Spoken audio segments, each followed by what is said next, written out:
Hello children, I hope you all are doing well and I also hope that you are enjoying history lessons with me.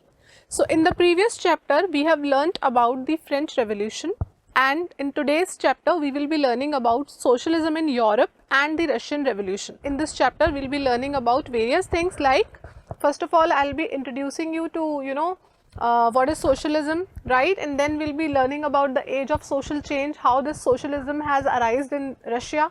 Then we will be learning about the Russian Revolution. Then we will move on to the February Revolution in Petrograd. Then we will be learning about what changed after October. October means the October Revolution. Then the global influence of the Russian Revolution and the USSR. Okay. So let us quickly begin the chapter. So first of all I will tell you that in the previous chapter we have learnt about the French Revolution. Okay. So what happened in the French Revolution, you all must remember that people were fed up of the king, okay, and as it is that the society was divided into 3 states, right, and the people who were from 3 states in the third state, people who fall in the third state, उनको first और second state वाले क्या करते थे, परेशान करते थे, and they were pressurising them to give more and more taxes. तो क्या हुआ, फ्रांस के अंदर एक रेवोल्यूशन आया, राइट. अब फ्रेंच रेवोल्यूशन ने वर्ल्ड में अलग अलग कंट्रीज पे बहुत बड़ा एक इम्पैक्ट छोड़ा. एंड वी ऑल्सो लर्नड कि फ्रेंच रेवोल्यूशन से एक स्लोगन निकल कर आया, लिबर्टी, इक्वालिटी और फ्रेटर्निटी का, जिसने क्या किया, मॉडर्न वर्ल्ड पे एक बहुत बड़ी छाप छोड़ी. और बहुत सारे कंट्रीज़ ने फ्रेंच रेवोल्यूशन से क्या किया, सबक लिया और सीखा कि हमें भी एक रेवोल्यूशन करना चाहिए. अगर हमारे यहाँ पर एक डेस्पोटिक किंग है तो उसके अगेंस्ट हमको डेफिनेटली एक रेवोल्यूशन करना ही पड़ेगा, तभी ये मानेंगे. तो फ्रेंच रेवोल्यूशन से क्या हुआ, एक आइडियोलॉजी निकल करके आई और and we divide this ideology into 3 categories. So first is liberals, second is radicals and third is conservative. So let us see what is it. So first ideology is liberals. Now who were liberals? Liberals were those who wanted change in the society, those people who wanted to bring changes, and they also said that the state should tolerate all religions. Now in the ancient time there was in France also and even in Russia they were orthodox Christian people, right? So now these liberals said that we should respect all the religions, right? We should not just support one religion, we have to tolerate all types of religions in our country. They also said that we should oppose the uncontrolled power of dynastic rule. Now you can see on the screen there's a picture. He is Tsar, the king of Russia, and she is Tsarina, the queen of Russia. Okay, so they opposed the powers of these people. Now you all know that king was despotic. Now king used to do whatever he felt like doing, he never took care of the people. So liberals said that we have to oppose this thing, we need to have some system in our country and we have to oppose these despotic powers of the king. And they also wanted to safeguard for rights of individuals against the government. Now liberals said that we need to have certain rights, like we have fundamental rights right now, so that government cannot take advantage of us, right? So there are certain fundamental rights we all should have, so that the Tsar and Tsarina, they should not take advantage of us. Liberals, but the one problem was with liberals was that they were not democrats. Democrats means they did not want that everybody should there should be a party and everybody should vote. They were against this thing. What they said, that only men with property can cast vote. Now this is wrong, right? Only men with property. Now this system is not democratic. And they were also against the voting system of women. They did not want women to vote. So this was the liberal ideology. Second ideology is radicals. Now who were radicals? Radicals wanted a nation in which government was based on the majority of a country's population. So radicals wanted that there should be a representative thing. Everybody should be a representative. Now these peasants, laborers, middle class, everybody should be participating in the government. Many supported women's suffragette movements. Now what is this suffragette movement? Means women should also have voting rights, okay. Unlike liberals, they opposed the privileges of great landowners and wealthy factory owners. Okay, they did not want that these landowners get some privileges. They did not like it. They were not against the existence of private property, but disliked concentration of property in the hands of a few. Now they did not want that that private property should not be there. They wanted कि ठीक है private property should be there, लेकिन जो बहुत सारा land एक व्यक्ति के हाथ में है उसको डिस्ट्रीब्यूट करना पड़ेगा, है ना. ऐसा नहीं कि एक ही व्यक्ति बहुत सारी लैंड होल्ड करके बैठे. जैसे पहले क्या कर रहे थे, चर्च कर रहा था, right. Church had lot of lands and nobles, they had lot of lands. तो ये चीज़ उनको नहीं पसंद थी. So these were the radicals. Now comes the conservatives. Now conservatives were who? Those people who initially who were not ready to change but later accepted that change is inevitable. So conservatives वो नहीं चाह रहे थे कि कोई ऐसे society में बहुत ज़्यादा चेंज आए, लेकिन later they also accepted कि भाई चेंज को तो हम change has to be there, right? But they argued that past should be respected and changes had to be brought through a slow process. Now conservatives said that there should be a slow and gradual process. ऐसे नहीं कि एक ही दिन में आपने jar और उसकी regime को उखाड़ के फेंक दिया. Slow and gradually we should change everything. So these were the three ideologies we learned, we acquired from the world or the Russians acquired from the French Revolution, right? Now let us learn about industrial society and social change, that how the social change came into Russia, what was happening in Russia. So you all know industrial revolution का ये time चल रहा था. We have also seen in French Revolution, right, कि ये industrial revolution का एक दौर चल रहा था. Industrial revolution first of all happened in Britain. How come? Britain के बहुत सारे कॉलोनीज थे. India was also one of them. So what Britain was doing, Britain was earning a lot of money from these colonies. अब जब बहुत सारा पैसा किसी के पास आ जाता है तो वो क्या करता है, इन्वेस्ट करता है. तो ब्रिटेन ने भी क्या कर दिया, इन्वेस्टमेंट करना शुरू कर दिया और अपने कंट्री में एक इंडस्ट्रियल रिवोल्यूशन उन्होंने स्टार्ट कर दिया, राइट. सो सबसे पहले इंडस्ट्रियल रिवोल्यूशन कहाँ आया, ब्रिटेन में. अब now this how this industrial revolution has impacted other countries, we have to C.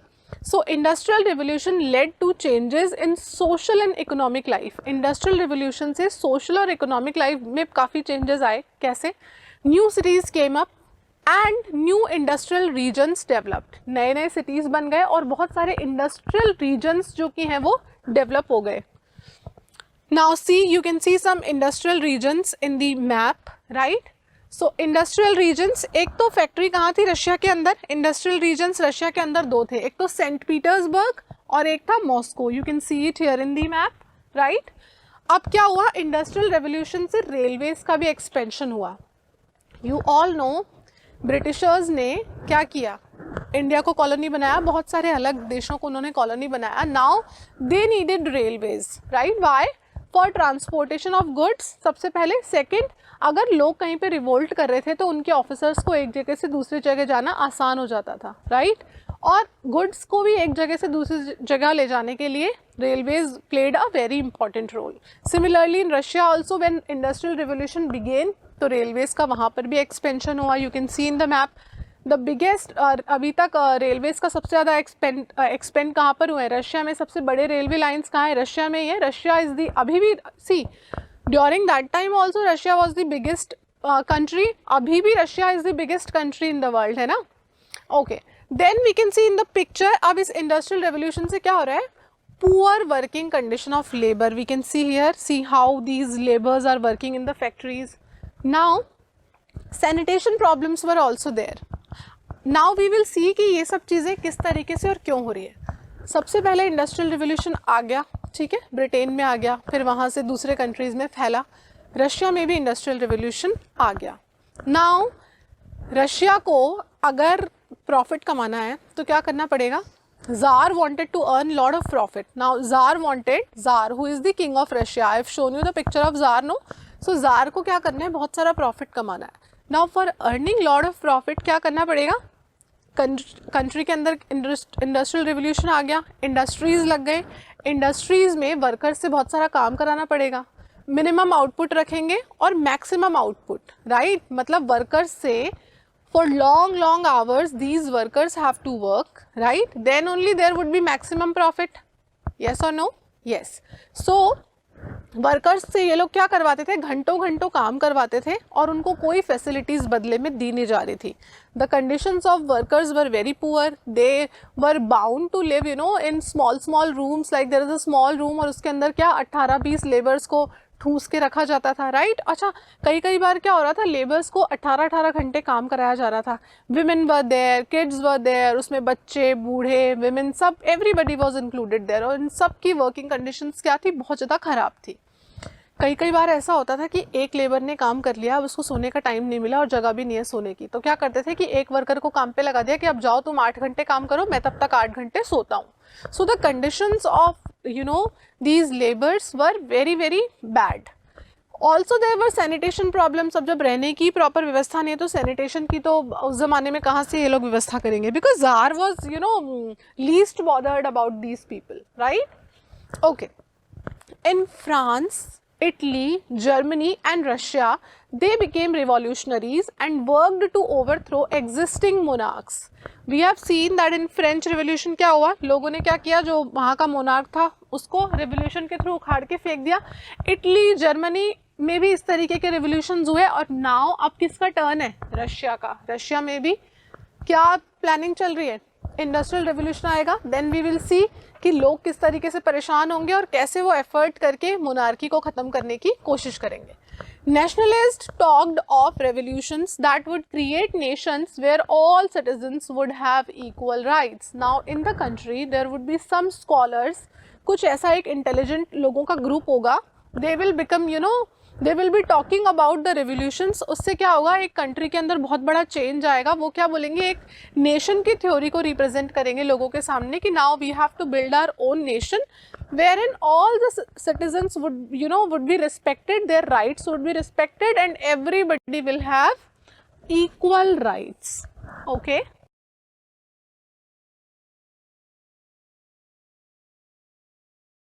Now the coming of socialism to Europe. Now what is socialism? We have to understand this concept of socialism first of all. Socialism was a well-known body of ideas by the mid-19th century in Europe. So mid-19th century के अंदर socialism का idea Russia के अंदर आया. Socialism क्या है? Now I think I told you about socialism earlier in the previous chapters. Socialists were against private property and saw it as the root of all social evils of the time. Now socialist क्या है? Socialism क्या कहता है? Socialism talks about equality. Okay. Socialism कहता है कि there should be no state, right? There should be equality among everyone. जितने भी रिसोर्सेज होंगे स्टेट के, मतलब गवर्नमेंट के, वो क्या होंगे, इक्वली सबको डिस्ट्रीब्यूट हो जाएंगे, so that everybody is equal in the society. और ये सोशलिस्ट क्या कहते हैं कि there should be no private property. किसी की भी एक प्राइवेट प्रॉपर्टी नहीं होगी, सबको इक्वली डिस्ट्रीब्यूट कर दो, राइट? क्योंकि जो प्राइवेट प्रॉपर्टी है वो क्या है, सबसे बड़ा सोशल लेवल है. कैसे हुआ, जैसे प्राइवेटाइजेशन से क्या होता है कि कोई किसी के पास प्राइवेट प्रॉपर्टी है, वो क्या चाहेगा, बहुत ज़्यादा प्रॉफिट कमाना चाहेगा, तो लोगों से काम कराएगा, दुनिया भर का लेबर्स से खूब सारा काम कराएगा और लेबर्स को उतनी फैसिलिटीज़ नहीं देगा, राइट? सो नाउ उसका मोटिव क्या है, only to earn maximum profit, right? But these socialist says that that is why ये जो कैपिटलिस्ट थिंकिंग है इसको सोशलिस्ट वाले बिल्कुल अपोज करते हैं. They don't like it at all. So they only believe in equality. They say कि equally distribute कर दो सारे वेल्थ को टू एवरीवन, राइट? एंड उसी से क्या होगा, समाज में इक्वालिटी आएगी. Now individuals own large property gave employment but they wanted to earn more and more profit. For that they were not taking care of workers who worked for them. Just now I explained you कि अगर किसी individual के पास कोई large property होगी तो वो लोगों को काम तो दे देगा, but his motive would be to earn more and more profit, and also he'll not take care of the workers who is working for that particular individual.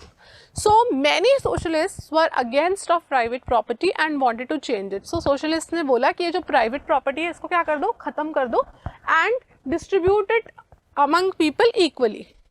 Robert Owen and Louis Blanc They believed in cooperative socialism and wanted the government to encourage cooperatives and replace capitalist enterprises. तो इन्होंने एक नई theory दी cooperative socialism की. इन्होंने बोला कि cooperative socialism की एक थ्योरी लेकर आओ और इन्होंने बोला कि गवर्नमेंट को क्या एनकरेज करना चाहिए, कोऑपरेटिव्स को, राइट, एंड रिप्लेस करना चाहिए किसको, कैपिटलिस्ट एंटरप्राइज को. मतलब एक व्यक्ति के हाथ में ना देकर प्राइवेट प्रॉपर्टी वाला कॉन्सेप्ट खत्म करो और कोऑपरेटिव सोशलिज्म की जो पॉलिसी है उसको लेकर के आओ.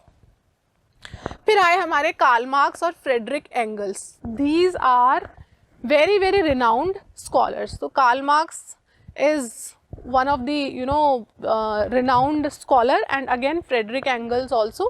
So मार्क्स की थ्योरी क्या कहती है, ये बहुत ही ज़्यादा रेडिकल थॉट्स वाले लोग थे, राइट. तो इन्होंने सबसे पहले इस थ्योरी को प्रेजेंट किया, सोशलिस्ट थ्योरी को. They devised the radical way of overthrowing capitalist system. तो इन्होंने कहा जो कैपिटलिस्ट सरकार है इसको सबसे पहले ख़त्म करो. They tried to improve workers' conditions and often fought against capitalists. Now they said कि ये जो workers की condition है इसके लिए इन्होंने काफ़ी लड़ाई लड़ी and they said कि we have to work for the betterment of the laborers. So marks की थ्योरी को मार्क्सिज्म भी बोलते हैं. And Lenin, we'll be learning about Lenin later on in this chapter. Lenin was also influenced from Karl Marx, right? So उन्हीं के ideas पे चलकर बाद में लेनिन क्या करेंगे, खुद की एक पार्टी बनाएंगे. लेकिन Marx was against party. Marx never said that there should be a party system. So we call जो लेनिन की थ्योरी है उसको हम क्या कहते हैं, Marxism Leninism, right. So but still he was inspired from Marx and he learned he gave so many ideas which were inspired from Marx. Now, what is Second International? So, by 1870, socialist ideas spread out in Europe. To share idea of socialism and to coordinate their efforts, socialists formed the Second International. Now, by 1870, what happened? Russia के अंदर जो socialist की policy है ये लोगों को बहुत ज़्यादा पसंद आने लग गई. People also got influenced from it and people liked this idea that now the wealth of the state, the country would be equally distributed among the people and everybody would get benefit out of it, right? क्योंकि अभी तक labours की condition क्या हो रही है, बहुत ज़्यादा ख़राब चल रही है क्योंकि इंडस्ट्रियल रेवोल्यूशन आ चुका है. लेबर्स की साइड कोई ध्यान बिल्कुल भी नहीं दे रहा है, तो लेबर्स की कंडीशन बहुत ज़्यादा ख़राब है. नाउ इस ख़राब कंडीशन में अगर कोई उनको ये आइडिया दे कि ये जिस फैक्ट्री में आप काम करते हो जिसमें आपको मिनिमम वेजेस मिल रही हैं और कोई फैसिलिटी नहीं मिल रही है, इसकी जगह पर अगर ये वेल्थ सबके पास इक्वली डिस्ट्रीब्यूट हो जाए तो कितना बढ़िया रहेगा. तो ये this ideology people liked a lot. So by 1870 this socialist idea spread out in Europe to share idea of socialism and to coordinate their efforts. Socialists formed the Second International. तो जो socialists थे, जितने भी उनके leaders थे, उन्होंने क्या किया, एक पार्टी बनाई और उसका उन्होंने नाम दिया the Second International. All right. So although the party system is absolutely banned, right, jar ने बिल्कुल मना कर रखा है कि कोई पार्टी नहीं होनी चाहिए. This was absolutely illegal, but still लोगों ने उस दिशा में एक बार काम करना शुरू कर दिया, उस दिशा में कदम बढ़ाने शुरू कर दिए, राइट. अच्छा, इससे पहले कहाँ कहाँ पार्टीज बन चुकी हैं, you can see as it is in the map. First of all we can see Europe में, ब्रिटेन में सबसे पहले क्या बन गई है, लेबर पार्टी. अच्छा, ब्रिटेन में भी लोगों की लेबर क्लास की कंडीशन तो हर जगह खराब ही है, राइट. तो ब्रिटेन में भी सबसे पहले क्या बन गई है, लेबर पार्टी बन गई है. फ्रांस में सोशलिस्ट पार्टी बन चुकी है. रशिया में अब क्या बनेगी, सोशल डेमोक्रेटिक पार्टी. इसके बारे में भी will be now learning. So everywhere these parties started to form. Now you can see here the map, you can see Russia, you can locate Russia in the map. We'll be learning about the Russian Revolution, how the revolution broke out. You can see अभी आज के scenario में भी Russia is the biggest country. At that time also it was the biggest empire, right, it was the biggest empire. So this is also one of the problems that the empire was very very big. तो Russian revolution का एक major reason ये भी हुआ कि the empire was very very big and tsar could not control it. उतने resources नहीं थे, राइट. कुछ पार्ट्स ऑफ रशिया में ठंड बहुत ज़्यादा पड़ती है. So there were many factors. This was also one of the reasons. Now the Russian Revolution, let us see. The fall of monarchy in February 1917 and the events of October were termed as the Russian Revolution. अब Russia के अंदर क्या हुआ? Again the fall of monarchy. लोगों ने क्या कर दिया? लोगों ने बोला कि हम जार को अब एक्सेप्ट नहीं करेंगे, because what is jar doing? Jar is not helping us at all. Jar is not taking care of us, right? And people were bound to live in bad conditions. Sanitization का problem था, wages were very low, right? और उसके साथ में एक जो intelligent group निकल के आ रहा था वो भी लोगों को क्या कर रहे थे, इंस्पायर कर रहे थे कि अब ये जो जार है इसको उखाड़ के फेंकने का टाइम आ चुका है, राइट। ऑल्सो एक रीज़न और हम आगे देखेंगे कि वर्ल्ड वॉर 1 के अंदर रशिया की एंट्री, एक रीज़न ये भी था कि रशिया और जापान के अंदर रूसो जापानीज वॉर हुआ, उसके अंदर रशिया की बहुत बुरी तरीके से हार हुई है ना। तो this also showed the weakness of jar. लोगों को क्या पता चल गया कि जार तो क्या है, बहुत ज़्यादा वीक है, एंड हमारे पास क्या है, एक चांस है, we have the opportunity to protest against the tsar. हमारे पास क्या आ गया, अब टाइम है, मौका है कि जार के खिलाफ क्या कर दो, प्रोटेस्ट कर दो। सो रशियन रेवोल्यूशंस के देयर आर मेनी रीजंस। तो पहले क्या हुआ, रूसो जापानीज वॉर, जिसमें रशिया की क्या हो गई, हार हो गई। तो लोगों को पता चल गया कि जार क्या है, बहुत ज़्यादा कमज़ोर है और हम जार के खिलाफ क्या कर सकते हैं, आवाज़ उठा सकते हैं, right. Second, the poor conditions of worker, poor working conditions of the labours, right. गरीबी फैल रही है, भुखमरी फैल रही है, बीमारियां फैल रही है, ठंड पड़ रही है, वर्कर्स की कंडीशंस की तरफ कोई ध्यान नहीं दे रहा है। Then the entry of Russia into world war 1। एक आगे रासपुतिन के बारे में भी पढ़ेंगे, जो कि he was the advisor of the king. So this was also one of the problems in the previous chapter also we have seen कि आपके जो एडवाइज़र होने चाहिए वो बहुत अच्छे होने चाहिए, क्योंकि एडवाइज़र जो होते हैं वो हमारी लाइफ में एक मेजर रोल प्ले करते हैं। See if we talk about our day to day life, there also the advisors play a very good role. अगर whenever we seek advice, if we seek advice from a wrong person, so हमारा decision क्या हो जाएगा, wrong हो जाएगा। Similarly अच्छा, king के पास तो क्या रिस्पॉन्सिबिलिटी है, king has to run the entire country and this Russian empire was very very big, so he had a very big responsibility. अब उस रिस्पॉन्सिबिलिटी में इनके पास एडवाइजर्स क्या हैं, इनके एडवाइजर्स ही खराब हैं, तो क्या होगा, फॉल होगा मोनार्की का। So all these reasons were gathered all together and finally the fall of monarchy happened in February 1917, okay. And then what happened, the events of October, एक अक्टूबर रेवोल्यूशन भी आएगा, उसके बारे में भी हम देखेंगे। इन सब को all together they were termed as the Russian revolution, okay. So अगर एक डिफाइन क्वेश्चन आता है 1 मार्क का, so you can write this as your definition, right, okay. Now you can see how this crown of this monarch fell. Okay, so this indicates the fall of monarchy. To watch the complete video, download the UpBind educational app from Play Store and App Store.